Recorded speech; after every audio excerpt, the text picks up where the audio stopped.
Yo, yo, yo, what's up? It's yours truly, Lonnie Copelan, aka Chico Dusty. And today, I want to just go over some things and some in-depth conversations of some different things that you guys may not know about, or some of you may have heard about. Basically, what kind of inspired me or what made me tick as far as a business mogul, entrepreneur that I am today. So, took a little time out, and I want to explain some of the things that really inspired me throughout my career. And for those who don't know, I'm gonna take it back a little bit. It started when I was probably like in 1994. I used to do some rapping, do some local performing or whatnot in the community, little talent shows and everything. And I kind of got a knack for the business side of it. I wanted to get curious and do my own self, research and figure out how to start a record company and actually be prosperous at it. Got a couple local groups. We got into some things or whatever, and we did some records or whatnot. There wasn't really big records, but it was a good learning experience for me. So around '97, I launched this record, Without a Order, Tutti Frutti Jump, which is a good record, and we ended up doing major label deals with Warner Brothers that soon turned around into leading to us getting on platforms like BET and Soul Train. So today I want to talk about how me performing on BET and Soul Train along with Destiny Child and Keith Washington inspired me to become a filmmaker and also a fashion mogul and just everything that I'm doing out in the entertainment world. So, we went to LA, we went like twice. One of the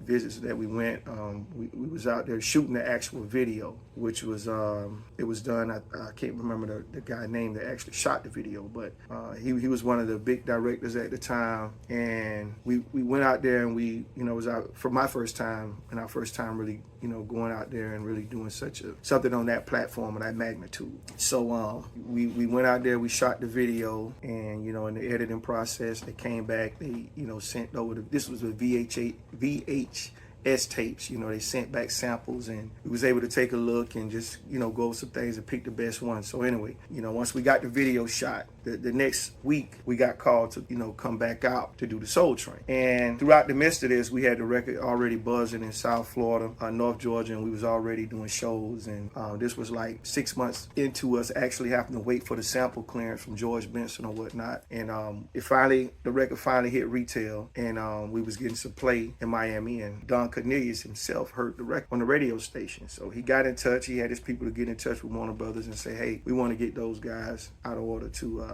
come to Hollywood and actually perform. So after we had just came back that week, we booked another flight, and we had to go back out to LA to do the Soul Train. And throughout that experience, man, it was like really awesome. You know what I mean? Because I was able to see on the back panel of how things really got done in Hollywood. And at the time, we was assigned Joy Bailey, who was the same A&R that discovered Hammer. So what she did, long story short, she took us to like Beverly Hills, and we had to pick out clothing. And I tell you, we went from Beverly Hills to every mall, flea market, whatever. And it was a big challenge, because we had to find something that we liked. So we was up and down. We was shopping, and we was looking for shoes, the hats, the whole nine, the whole works.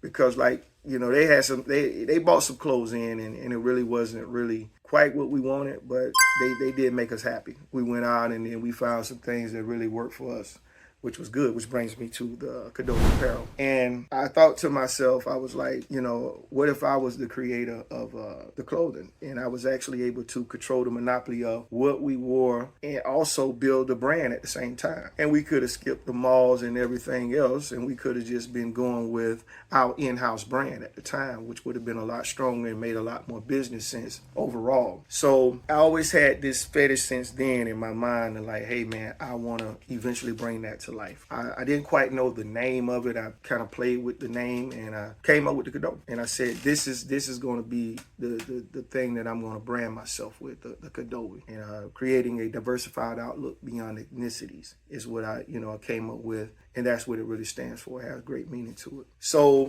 that's kind of where I came from on the fashion side. But on the film side, I learned how to do a whole lot. I learned, I seen what they would do is they would invite all the artists in. They would have like maybe 100 shoots for that weekend, and they would bring everybody in, and what they would do is shoot up a whole lot of shows. They would do like maybe 3 seasons, or maybe I don't know, I'm not sure how many, but I know it was a lot. And from there I got the principle of how you record shows, how do you actually put together shows, how is it done. So they would change out clothes. They would bring, I know they had Luke, Sam Salter, Maya, Cisco. It was a whole bunch of us, man. We were all there. In like each set, Don Cornelius, he would come out and he would have a different set of clothes on. The set would be different. The host would be different. The crowd would be different. And it was just amazing how they had the layout. And then when you watch it every Saturday morning, you would think it was live, but it was actually pre-recorded, and they would show it, for the whole season. And people never knew that. They never really thought about it because they didn't know the background. So when I got ready when I moved to Atlanta, and I thought about how can I maximize my record company and how can I control more of the exposure. If I didn't want to own a radio station, then I said, well, let me try to own this TV station. So not own the TV station, but my own video show, which is I got some ideas from the On The Set.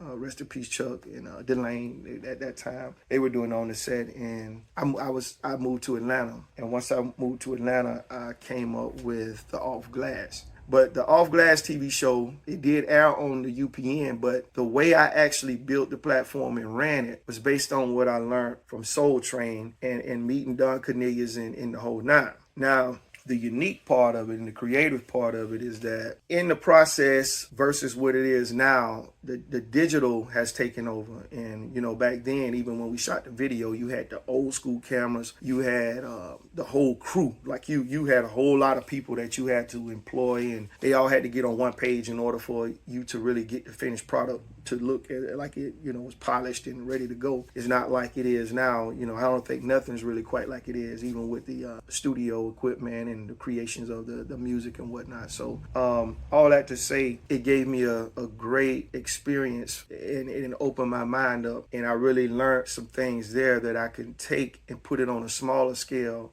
for my budget, and still produce a good product for the people and keep them entertained. And I ran that show for probably about, I want to say probably 5 to 7 years, 5, 6 years maybe. I'm not really sure, but yeah, I had a good run. But anyway, it also showed me about how the Destiny Child, they were like young. This was their first record, I think, No, and this is when they were really young. So, there was really not a direct communication line beginning. I learned about security. I was like, the way real artists handle themselves with management and security, they don't really be accessible to everybody, especially when you're young like that. And, so we would see them down the hallway. They would be getting ready. The Keith Washington, he was the same. Everybody was getting ready for that particular moment. So I got a chance to see how the makeup side of it worked. We actually had to have makeup done, the trimming and the edging and everything. So it was a very, very learning experience. And it wasn't really so much from the artist side. We didn't really interact with the major artists until we started doing shows with Jay-Z and Dame Dash at the time. They were like doing some touring and things of that nature. And we ended up landing on some shows with them in the Southeast region, because the record was really buzzing in Miami. It was doing real good there, as well as Atlanta. So the whole thing didn't really tie in with the artist side of it, with us connecting, until we start the performance side of it. And I'm collecting emails to build that list in the whole nine. So I'm growing and I'm developing all under one umbrella. And it's not nothing that I'm saying has never been done. It just hasn't been done. Well, I could just say by me, I haven't really maxed it out all the way, but it's a blueprint that's out there, and this is what it all stemmed from. This is what the motivation is. In '97, it's almost 30 years later, and I still had that burning fire within me to complete the mission that was started. So I give everybody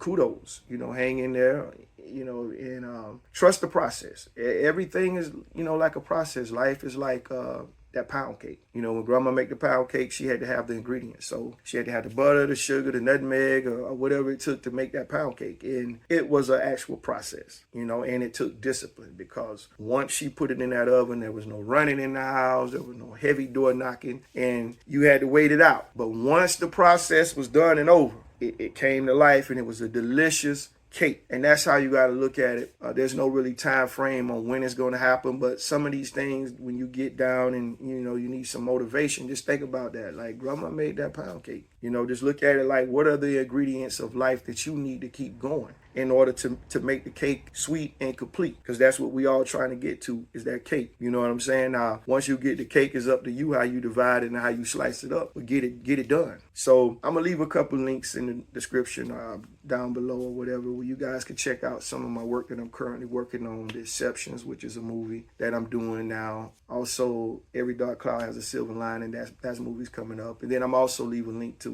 the Out of Order video, Tutti Frutti Jump. I'm gonna leave that there for you to take a look, because we revived it and changed some things too, but it's always open. We're always there for bookings, performances, and everything of that nature. So, you know, feel free to drop down and check it out. But stay motivated and go get that cake. And this coming from your boy, Lonnie Copelan, a.k.a. Chico Dusty. I'll holler at y'all later on the back end.